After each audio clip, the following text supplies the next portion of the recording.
வணக்கம். 2026 சட்டமன்ற தேர்தலை எதிர்கொள்ள தமிழகத்தின் பிரதான அரசியல் கட்சிகள் தயாராகி வருகிறது.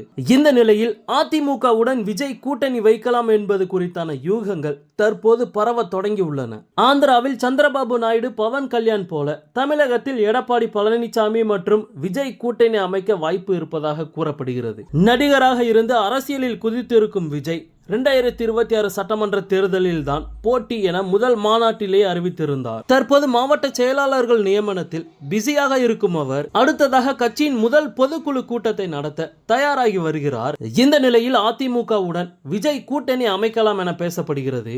ஏற்கனவே பிரசாந்த் கிஷோர் ஆய்வு நடத்தி சில அறிவுரைகளை விஜய் தரப்புக்கு வழங்கியிருக்கிறார். தமிழகத்தின் பிரதான எதிர்க்கட்சியும் பலமான வாக்கு வங்கியும் வைத்திருக்கும் அதிமுகவுடன் கூட்டணி சேர்ந்தால் விஜய்க்கு நிச்சயம் வெற்றி கிடைக்கும். எனவே விஜய் அதற்கு தயாராக இருக்க வேண்டும் என பிரசாந்த் கிஷோர் சொல்லியதாக கூறப்படுகிறது.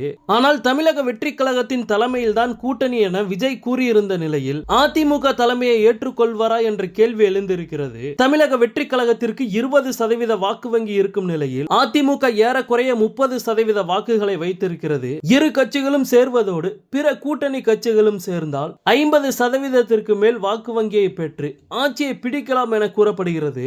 ஆந்திராவில் எதிரும் புதிருமாக இருந்த சந்திரபாபு நாயுடுவும் பவன் கல்யாணும் கூட்டணி அமைத்து சந்திரபாபு நாயுடு முதலமைச்சராகவும் பவன் கல்யாண் துணை முதலமைச்சராகவும் தற்போது உள்ளனர். அதே பாணியில் தமிழகத்தில் எடப்பாடி பழனிசாமி முதலமைச்சராகவும் விஜய் துணை முதலமைச்சராகவும் ஆகலாம். அடுத்தடுத்த தேர்தல்களை விஜய் தன்னை தனியாக நிலைநிறுத்திக் கொள்ள இது முன்னோட்டமாக அமையும் என கூறப்படுகிறது. ஆனால் 2026 தேர்தலில் தனித்து போட்டியிட்டு வாக்கு சதவீதத்தை நிரூபித்து அடுத்தடுத்த தேர்தலில் கூட ஆட்சி கனவை நிறைவேற்றிக் கொள்ளலாம் என விஜய் நினைக்கிறார். அதற்கு காரணம் அவருக்குள் இருக்கும் ஈகோ தான் என்கின்றனர் அவர் தரப்பு நிர்வாகிகள். அதே நேரத்தில் அடுத்தடுத்து பேச்சுவார்த்தைகள் நடக்கும் நிலையில் ஒரு சுமூக முடிவு எடுக்க வாய்ப்பு இருப்பதாக கூறப்படுகிறது.